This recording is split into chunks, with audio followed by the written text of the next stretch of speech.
$100 into $100 billion?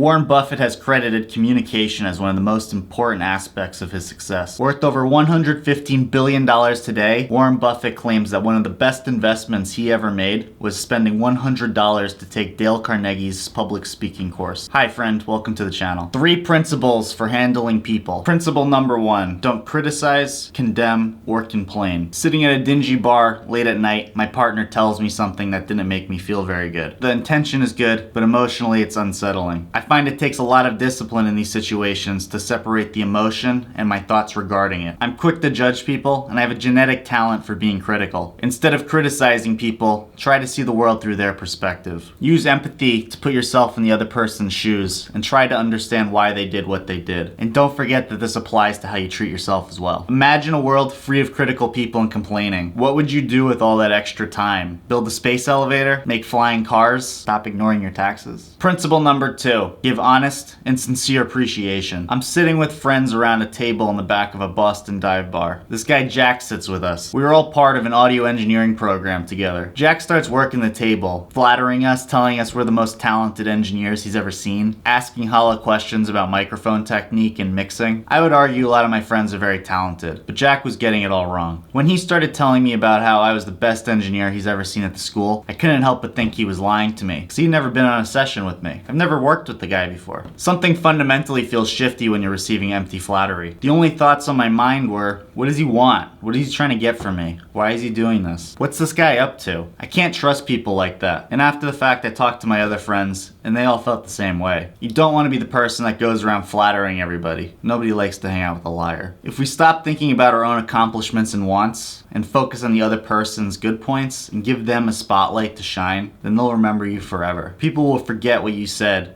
but they'll remember how you made them feel. Principle number 3, arousing the other person, an eager want. If you want to influence someone, they should understand why they should do what you're trying to suggest. The other person needs to take ownership of the idea as if it was their own. If they don't do that, then they won't be motivated towards it. In the summer of 1963, 250,000 people showed up to the mall in Washington. All of those people didn't show up for Martin Luther King. They showed up because they had the same belief about the country that Martin Luther King did. His I Have a Dream speech played a pivotal role in arousing an eager want for a better future. He spoke for the voiceless, unifying their vision. Therefore, everyone who showed up that day took his vision and made it their own. I have a dream, he said. I have a dream. His speech wasn't a list of reformations, and it wasn't the I have a plan speech. He planted an ideal in the minds of his followers, an ideal that can still be felt today. What did we get out of this? Don't criticize, condemn, or complain. Give honest and sincere appreciation.